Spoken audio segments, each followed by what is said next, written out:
Every human being is evil. If you haven't practiced evil yet, it's not out of virtue but a lack of opportunity. Your kindness is merely the fear of consequences. It is the short leash of civilization that prevents you from being the monster you hide behind that smile. Remove the fear of punishment, and the saint becomes a demon in seconds. You aren't good. You are just under control for now. Yeah, I mean, it's just a completely staggering piece of writing, Yeah. right? It doesn't just challenge your worldview. It actively, aggressively assaults it. It really corners you. It does. And, if you're listening right now and you just felt a knot in your stomach or Yeah. like this immediate burning urge to defend yourself, good. Right. Because the paragraph I just read, it isn't some abstract thought experiment just floating out in the academic ether. It's a direct indictment of you. Absolutely. It's looking you dead in the eye and claiming that your goodness, your morality, your very identity as a decent human being is, well, a total fabricated illusion. Exactly. So we're skipping the pleasantries today because the text we're doing a deep dive into doesn't really afford us any. No, it doesn't hold back at all. What I just read is one of two translations we have of a single, highly explosive paragraph. We've got a literary version, the one I just read, and a slightly more colloquial, direct version. And the mission for this deep dive is a really intensive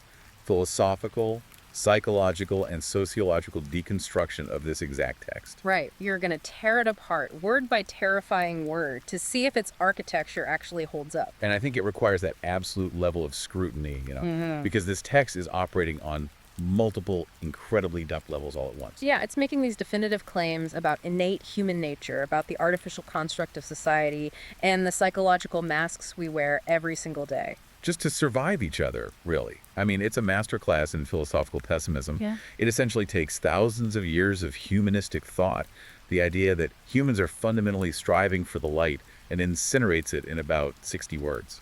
Okay, so let's unpack this. Let's start with the very first uncompromising premise, which is the complete eradication of innate goodness. Right, that opening line. The text says, every human being is evil. If you haven't practiced evil yet, it's not out of virtue, but a lack of opportunity. Such a heavy opening. And the second translation puts it slightly differently, which is important.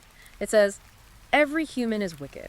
If you haven't done anything bad yet, it's not because you're virtuous, it's because you haven't had the chance. That opening is a sledgehammer. And notice what's missing there. What do you mean? There's absolutely no nuance. There is no most people, or under certain socioeconomic conditions, or with the exception of an enlightened few. Right, it's absolute. Yes, it's a universal categorical indictment. Every human being, you, me, your grandmother, the Dalai Lama, everyone. It actually makes me think of an analogy like the text treats human virtue like a car parked on a steep hill with the parking brake securely engaged. Oh, I like that. The car isn't actively choosing to stay still, right? It doesn't have a moral preference for not rolling down the hill and crashing into a school bus. No, it's just physically prevented from rolling by an external mechanical force. Exactly. And if you take the brake off, which the text defines as the opportunity, gravity takes over immediately and inevitably. But, I have to push back on this right out of the gate. Go for it.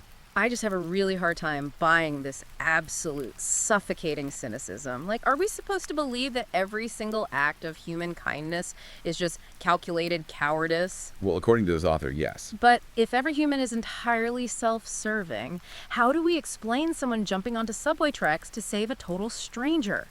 There's zero social reward and a massive risk of death there. Right, the classic hero scenario. Does this text just completely ignore maternal instinct?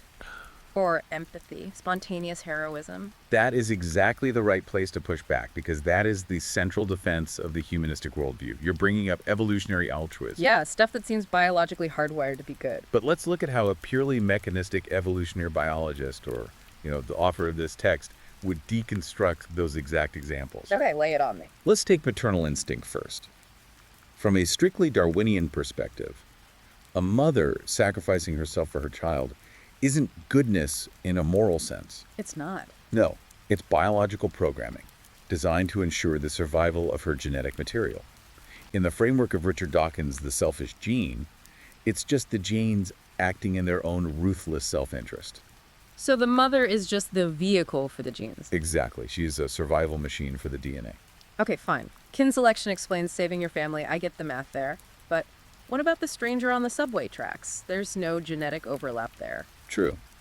But evolutionary psychology also gives us something called reciprocal altruism. Reciprocal altruism, like I scratch your back, you scratch mine. Basically, yeah. For millions of years, humans lived in small bands of about 150 people.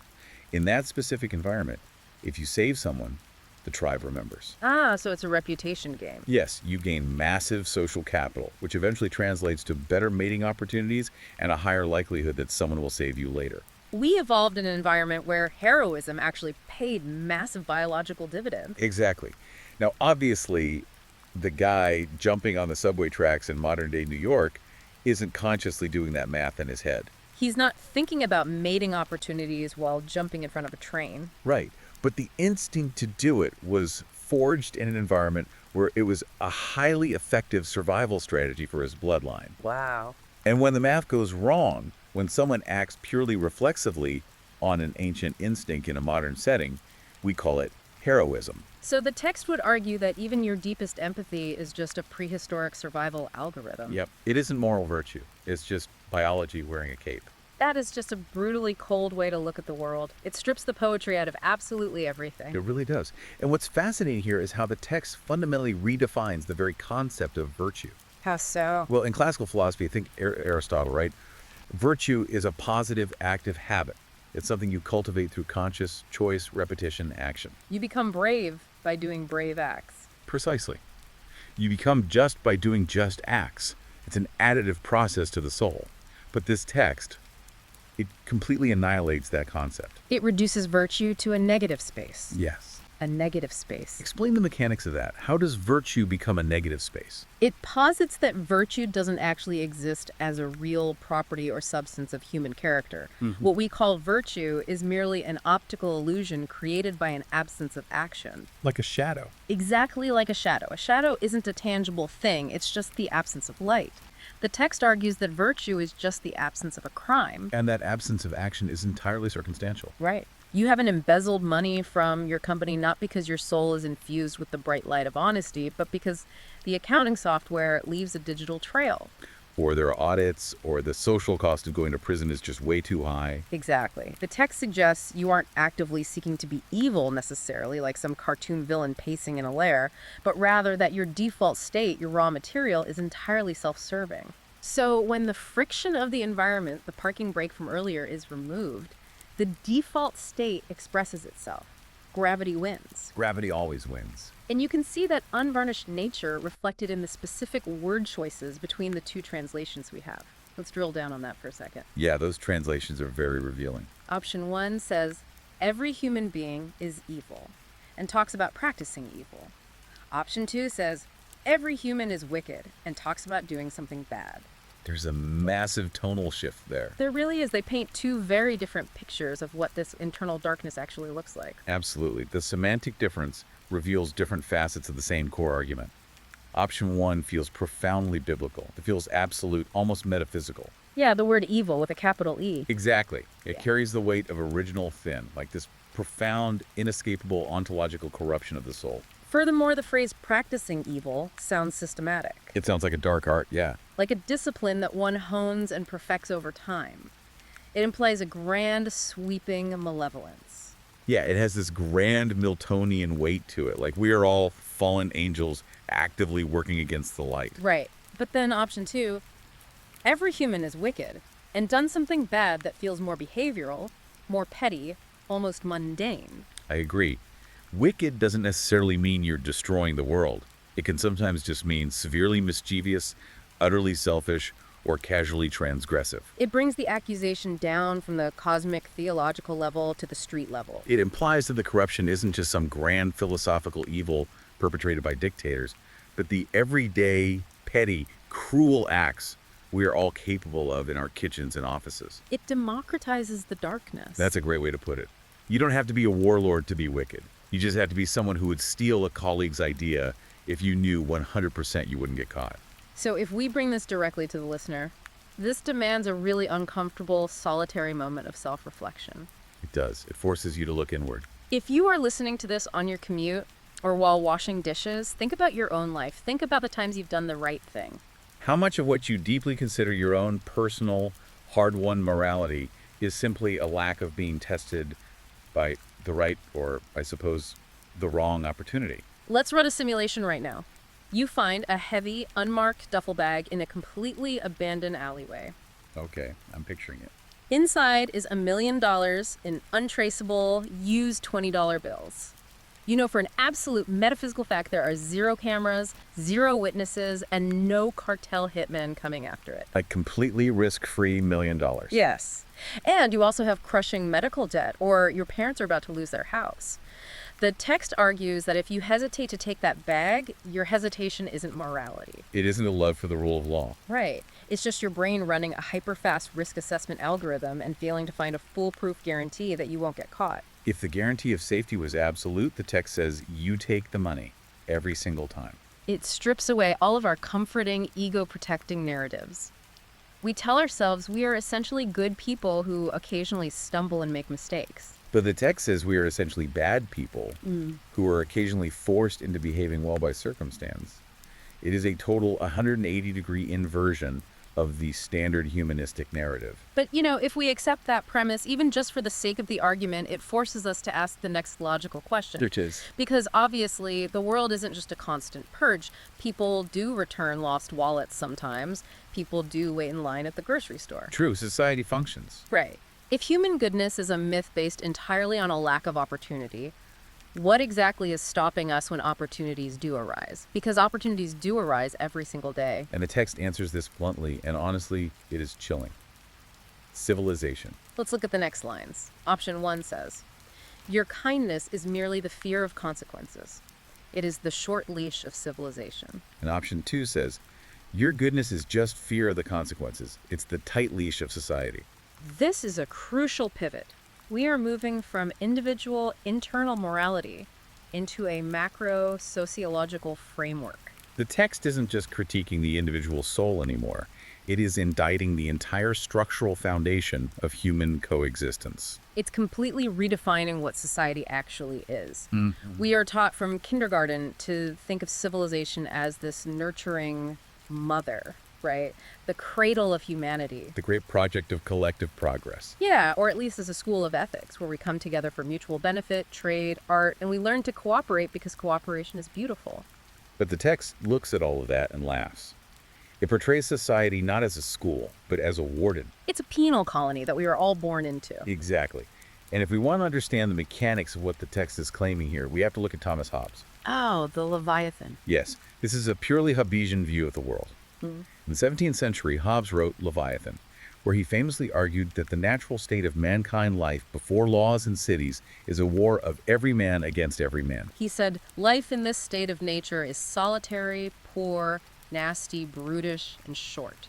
Because we are all essentially selfish. Yeah. If we both want the same apple, we will literally kill each other for it. Right. And to escape that constant bloodshed, we create society. We enter into a social contract. We agree to surrender our absolute freedom to do whatever we want to a sovereign power, the Leviathan, the state, the law. We basically say, I won't kill my neighbor for his apple as long as you, the Leviathan, promise to punish him if he tries to kill me for mine. We trade freedom for security. The text is echoing Hobbes perfectly, but it leans entirely into the darkest possible interpretation of it. It's saying the Leviathan isn't a benevolent protector keeping the wolves at bay. No, the Leviathan is a warden holding a leash around the neck of every single citizen. The only reason we aren't at each other's throats is the looming threat of the Leviathan's violence. And let's drill down into that specific metaphor of the leash, because the contrast in the translations is brilliant here. It exposes two different types of wardens. Yeah, the wording is very deliberate. Option 1 calls it the short leash of civilization. Option 2 calls it the tight leash of society. What is the mechanical difference between those two restraints? It's the difference between macro-historical restraint and micro-cultural restraint. Let's look at civilization first. Okay. When you hear the short leash of civilization, it feels massive. It feels institutional and historical. Yeah, it implies this grand, multi-millennial project of taming the human animal. It's the Hammurabi Code, it's the Magna Carta, the Supreme Court, the police force. It's the military. It's the weight of thousands of years of religious dogma, the threat of hellfire actively suppressing our primal urges. Right, it's the macro structures that can physically throw you in a concrete box if you misbehave. Precisely, that is the macro warden. But the alternative translation uses society, the tight leash of society. That is a very different mechanism of control. It feels suffocatingly intimate. That's not the Supreme Court. That's your neighbors. It's your coworkers in the break room. It's the homeowners association. It's the fear of being canceled on the internet, the fear of local gossip, the immediate agonizing pressure of cultural norms and peer judgment. The tight leash cuts into your neck every time you step out of line at a dinner party or post the wrong opinion online. You aren't afraid of going to jail in that moment. You are afraid of social death, ostracization. Which, biologically speaking, used to mean actual death. If the tribe kicked you out, you starved. To understand how powerful that microleash is, we have to talk about Michel Foucault and the concept of the panopticon. Oh, this is essential to understanding the text's claim that our kindness is merely the fear of consequences. Foucault, a 20th century French philosopher, popularized the idea of the panopticon as the ultimate metaphor for modern social control. Originally, it was an architectural design for a prison created by Jeremy Bentham, right? Yeah, walk us through the design because the physical layout explains the psychology perfectly. So imagine a circular prison. All the prisoner cells are arranged in a ring on the outside. In the exact center of this ring is a single guard tower. Okay, got it. The genius and the horror of the design is the lighting. The guard tower has large windows, but it is pitch black inside. The prisoner cells are backlit by large windows facing the outside. Meaning the guard in the central tower can see every single movement of every single prisoner perfectly, silhouetted against the light. Exactly. But the prisoners can never, ever see the guard. So they never know if they're actually being watched at any given second. That's the key. The guard could be sleeping. The guard tower could be completely empty. It doesn't matter. Because the prisoner might be watched at any moment and the punishment for misbehavior is severe, the prisoner must assume they are always being watched. And Foucault pointed out the psychological result of this. The prisoners eventually internalize the guard. They start policing their own behavior. The physical chains are replaced by psychological chains. That is terrifyingly applicable to today. The text is arguing that society itself is the panopticon. It absolutely is. Think about modern surveillance capitalism or social media, your digital footprint, your credit score, the viral nature of a single mistake caught on a smartphone camera. You never know when the eye of the public is on you. Therefore, your kindness, your polite behavior in traffic, your carefully worded emails, these aren't expressions of a pure soul. They are the internalized fear of the guard's gaze. Exactly. You are policing yourself not out of love for your fellow inmates, but out of absolute terror of the system's consequences. You are an inmate who has learned to act like a model citizen just to avoid solitary confinement. I want to go back to the leash analogy because earlier I mentioned a dog on a leash, but I want to expand on it with this panopticon idea. Sure. If you are walking a dog on a really tight, short, heavy leash, that dog might walk right next to your leg at the exact same pace as you. Right. Now, to an observer sitting at a cafe across the street, it might look like that dog is incredibly well trained, intensely loyal, and voluntarily choosing to stay by your side because it loves you. But the reality is the dog just doesn't want its trachea crushed. It is choosing oxygen over freedom. Exactly. We think we are choosing kindness. We look at each other and think we are walking the path of righteousness voluntarily. But the text argues we are just the dog, and the leash is simply pulled taut. Our goodness is just our neck avoiding the friction of the collar. And if we take that dog analogy one step further into evolutionary territory, what have we done to the dog over thousands of years? We have domesticated it. We have bred it to be docile, to seek our approval. We have, in a sense, bred the dog to believe the collar is a necklace. That's a haunting way to phrase it. We have aestheticized our own captivity. We give out awards for philanthropy. We write epic poems about self-sacrifice. We dress up our fear of the panopticon in the beautiful, shimmering language of morality. But beneath the language, the mechanical reality of the leash remains. But if we accept that the leash is there and that society is the warden holding it, that raises a deeply unsettling question about the nature of the entity on the other end of the leash. Who is the dog? Right. If we are the dog, what kind of dog are we? And the text doesn't mince words here. It's not a golden retriever. It's a monster. Let's look at the next part of the quote. Option 1 says, that prevents you from being the monster you hide behind that smile. And option 2 says, keeping the monster behind your smile in check. This brings us to the psychology of the smile. And honestly, this is the part of the text that crawls under my skin the most. Me too. It is a profound surgical strike on the duality of the self. It completely deconstructs human interaction. It really does. Here's where it gets really interesting to me and where I want to press you on the psychology. I want to focus on the word hide in the first translation. The monster you hide behind that smile. Yeah. If we are actively hiding the monster, that implies consciousness. That implies deliberate intent. It does. So I have to ask, is the text suggesting that we are all, every single one of us, essentially active sociopaths, just consciously faking our way through the day? That's the million-dollar question. Like, when I smile at the barista, am I consciously thinking, I would love to leap over this counter and destroy you for getting my order wrong, but I will smile instead because I don't want to go to jail? That would be exhausting. Right. Or is there a deeper, more submerged psychological mechanism at play here? Are we hiding the monster from ourselves just as much as we are hiding it from others? That is the absolute crux of the psychological argument here. And to understand it, we have to look through the lens of Carl Jung, the pioneering Swiss psychoanalyst. Okay, bring in Jung. Jung introduced the concepts of the persona and the shadow, which map perfectly onto this text.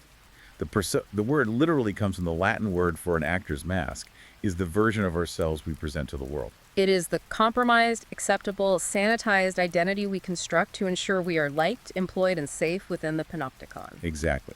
The persona is the smile. And the shadow. The shadow is the psychological dumping ground for everything society tells us is unacceptable.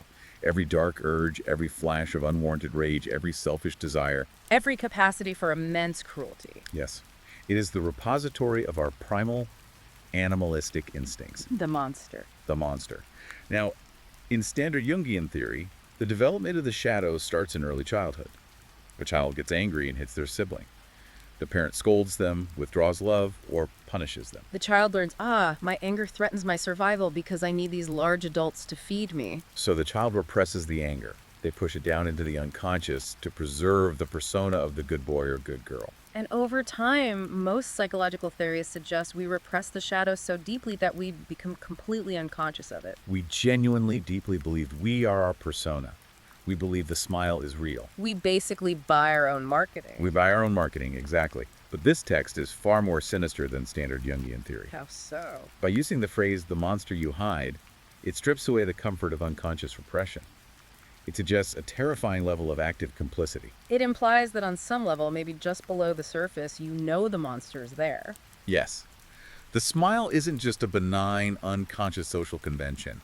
It is a deliberate, calculated, high-energy camouflage. It's active deception, which means every polite interaction is essentially a lie. Yes. The kindness mentioned earlier isn't just passive restraint. It's a performative mask worn specifically to evade detection by the very civilization that is holding the leash. You smile not because you are experiencing a surge of genuine warmth toward your fellow man, but as a preemptive survival tactic. You are signaling to the warden that you are compliant. This maps so perfectly onto evolutionary psychology and primatology. When you look at other primates, chimpanzees, macaques showing teeth, which looks exactly like a smile to us, is rarely a sign of joy. Oh, right, the fear grin. Exactly. It is almost always a fear grin. It's a sign of submission or a threat display that has been modified into appeasement. Walk us through how that works in the wild. When a lower-ranking chimp approaches the alpha, it pulls its lips back in a wide grin. It's a biological way of saying, I am acknowledging your power, I know you could kill me, please don't hurt me. Or, conversely, I have teeth and could bite you, but I am actively choosing not to right now, so let's keep the peace. Exactly. The text is essentially saying that our human smile, even the ones we think are genuine, is just a highly evolved, socially mandated threat appeasement mechanism. And if we accept that, think about the immense cognitive dissonance required to maintain that camouflage. Think about the sheer energetic exhaustion of it. It must be draining. If every smile is a cover for a monster, then human interaction is not a community-building exercise. It is an endless, exhausting Cold War of mutual deception. Every handshake is a treaty negotiated between two heavily armed states. Every act of charity is just reputation management to strengthen the camouflage. Reputation management to strengthen the camouflage. That completely changes how we view altruism. It does. When a billionaire donates a hospital wing, they aren't saving lives, they are buying thicker armor for their persona. They're buying the public's trust, so the public won't suspect the monster underneath. It frames our entire social lives as an undercover operation deep in enemy territory. And the horrifying twist is that we are all enemy combatants pretending to be civilians. You are surrounded by monsters who are all smiling at you, And you are smiling back. And everyone knows it's a lie, but no one can admit it because the first one to drop the smile gets strangled by the leash of society. which makes the transition to the next section of the text so explosive. Yeah. Because if we are all just monsters in heavy camouflage, walking on a tight leash, what happens when the noose snaps? What happens when the camouflage is no longer required for survival? The text runs that exact simulation, and the results are instantaneous and catastrophic. Let's read it. Option 1. Remove the fear of punishment, and the saint becomes a demon in seconds. And option 2. Take away the punishment, and the saint turns into a devil in a heartbeat. We are talking about the sheer, terrifying speed of moral collapse. The temporal aspect of the sentence, the measurement of time, is what makes it so devastating.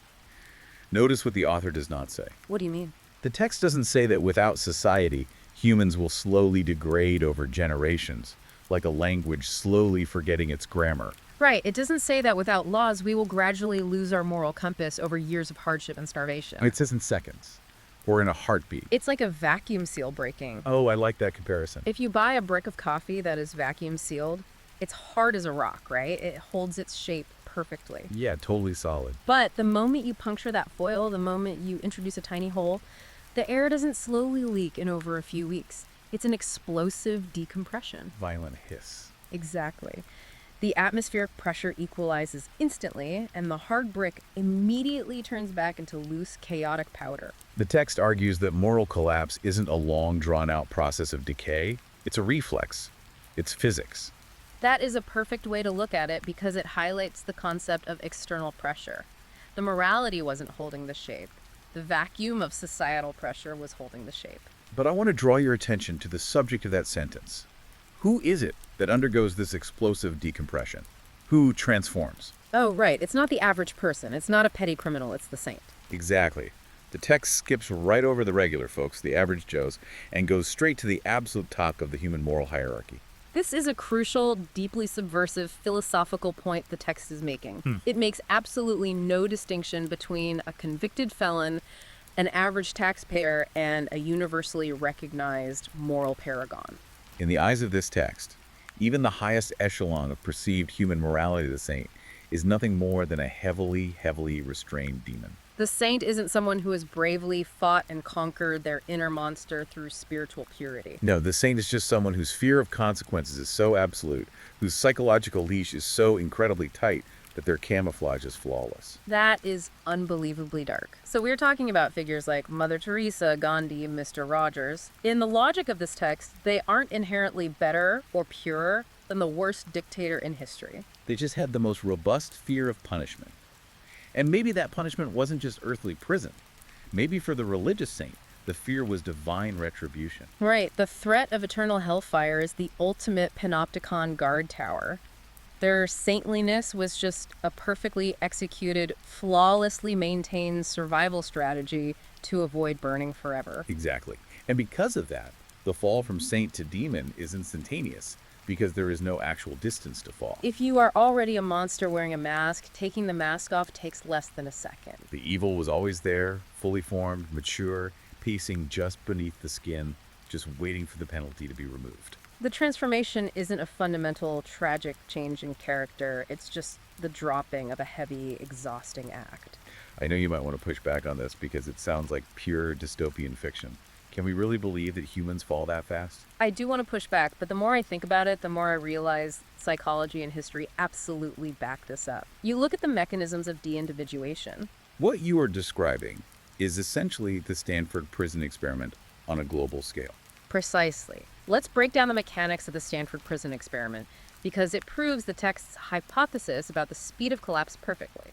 Right. In 1971, psychologist Philip Zimbardo took a group of completely normal, psychologically healthy, middle-class college students. People who, for all intents and purposes, were good kids on the tight leash of society. He flipped a coin, half became guards, half became prisoners in a mock prison in a basement. And crucially, he removed the normal consequences. He gave the guards mirrored sunglasses so you couldn't see their eyes' instant anonymity. He gave them uniforms, giving them authority.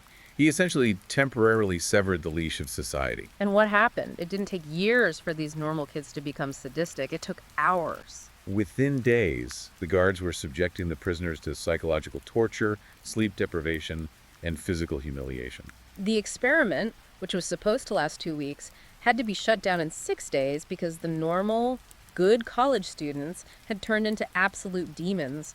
The second the societal punishment for cruelty was removed and replaced with permission. And we see the exact same thing in the Milgram obedience experiments, Yeah. where normal people delivered what they thought were lethal electric shocks to a screaming stranger. Simply because a guy in a white lab coat said, "The experiment requires that you continue." The authority figure acted as a shield against consequences. The participants displaced their responsibility onto the scientist. They said, "It's not my fault, he told me to do it." The leash was transferred and the monster came out to play, instantly pushing the voltage to maximum. We don't even need to look at controlled lab experiments. Look at how humans behave on the internet. Oh, the internet is the ultimate proof. We talk about the greater internet fuckwad theory. The idea that a normal person plus total anonymity plus an audience equals a total sociopath. When you are anonymous online, the fear of punishment is removed. You can't be fired, you can't be punched in the face. And what happens? People send death threats to teenagers. The saint becomes a demon in seconds simply because they have a keyboard and a fake username. Or look at actual physical history. Look at what happens during massive natural disasters when the police force vanishes. Look at the blackout riots in New York. The veneer of civilization is literally only as thick as the threat of a jail cell. Whenever the power grid fails, or a war zone disrupts the legal system, the public is always shocked by the speed at which ordinary good people resort to looting, violence, and absolute savagery. But this text is sitting back, smoking a cigarette, and saying, "Why are you shocked? I told you, it takes seconds. The pressure equalized." It forces you to reconsider every single historical atrocity. We like to comfort ourselves by thinking of historical monsters, the architects of genocides, the guards at the gulags as aberrations. We tell ourselves there were specific individuals who were uniquely broken, biologically evil, or hypnotized by propaganda. But this text, supported by Zimbardo and Milgram, argues a much more terrifying truth. The only difference between an ordinary law-abiding citizen and a historical monster is a shift in the legal code. If the state suddenly mandates cruelty, or simply removes the punishment for it, the population doesn't rise up in righteous resistance based on their innate morality. They simply adjust their behavior to the new baseline of allowed monstrousness, because the monster was already there. It was just waiting for permission. Which brings us, inevitably, to the final, ominous ultimatum of this text. The author moves from this grand, theoretical, sociological philosophy to a direct, almost threatening conclusion aimed squarely at you, the reader. Option 1. You aren't good, you are just under control for now. Option 2. You're not good, you're just restrained for the time being. It is the absolute, logical, inescapable conclusion to everything it has built over the previous sentences. It takes the entire argument and sharpens it to a fine point. And to understand it, we have to unpack the profound semantic difference between being good and being controlled. Right, because those two words represent completely different realities. Goodness implies agency. It implies an internal compass. If I am good, I am making a choice based on my own internal values, regardless of what is happening outside of me. Yes, goodness is an internal state of being. It is self-sustaining. Control, however, is an external state of enforcement. It requires constant energy applied from the outside. The text finalizes its thesis by declaring that goodness is a false category. It simply does not exist in the human animal. There is only control and the absence of control. To use another analogy, you are a highly reactive, incredibly toxic chemical stored in a very thick, very stable glass container. Okay, I see where this is going. The chemical itself is not safe. The chemical does not have the virtue of not burning through the floor. The container is just currently intact. I am fixated on that ending in the first translation. Dash for now. You are just under control for now. The second one says, for the time being, it feels like a cliffhanger in a horror movie. So, what does this all mean for us sitting here in our comfortable lives? It feels like an active, breathing threat to the listener. It is a threat, a profound existential threat. It implies that the stability of the glass container is entirely temporary. The leash of civilization, the tight leash of society, the panopticon of the modern world, these are not permanent fixtures of the universe. They are historical anomalies. They are incredibly fragile constructs. We've only had complex, law-based civilizations for a few thousand years, a blink of an eye in evolutionary time. And by ending with "for now," or "for the time being," the text is whispering a dark promise. The leash will eventually break. History shows us that all empires fall, all systems collapse. The consequences will eventually be removed. And when they are, your true nature, the monster you have been starving and hiding your entire life, will be waiting to take over. It is a stark reminder of the absolute fragility of everything around us. We walk around feeling so secure.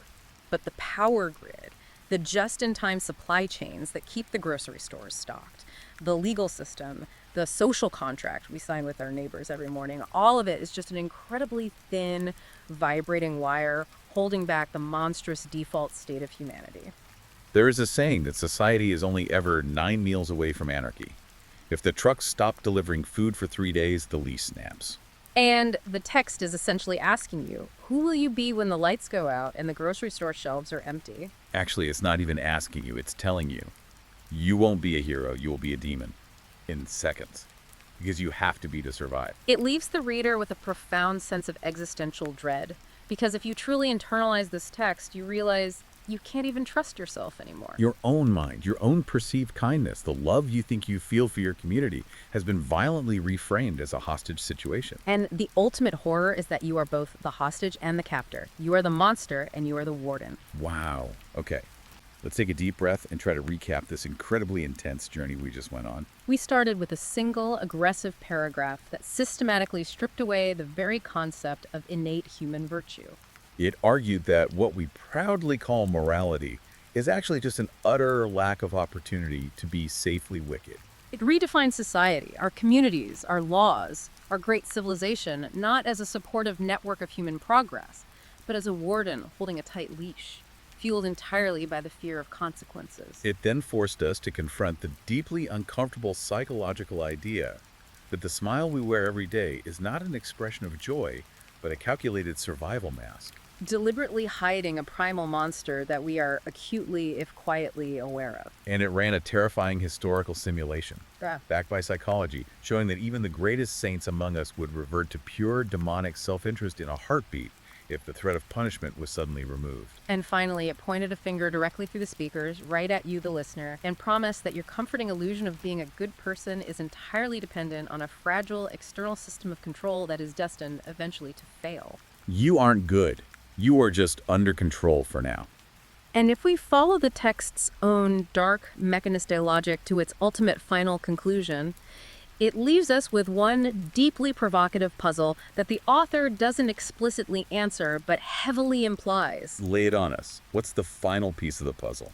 If society is truly just a leash keeping our inner monsters in check through the constant fear of punishment, who exactly is holding the leash? Oh, that's a brilliant question. Think about the mechanics of this. If every human being is evil, as the very first sentence explicitly categorically claims, then the civilization threatening us with consequences is not some divine objective force handed down from the heavens. It is a man-made institution, which means it is made up entirely of other monsters. The lawmakers who write the penal code, the judges who hand down sentences, the police officers who enforce the laws, your neighbors who judge your behavior. They are all, according to the text, demons wearing the exact same masks, terrified of the exact same consequences. Perhaps the real lingering question isn't just whether you will eventually break your leash.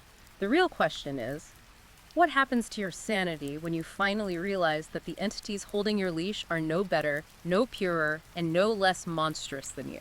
It is a society of monsters, desperately policing other monsters, pretending to be saints. That is a staggering, terrifying thought to leave on. A panopticon where the guards are just as blind and terrified as the prisoners. Thank you to everyone for joining us on this incredibly intense, exhausting exploration of human nature. This text wasn't easy to swallow, and we didn't pull any punches, but sometimes the darkest mirrors show us the most fascinating, necessary reflections. Keep questioning the whys behind the world around you, keep examining the architecture of the masks you wear every day, and we will see you on the next deep dive.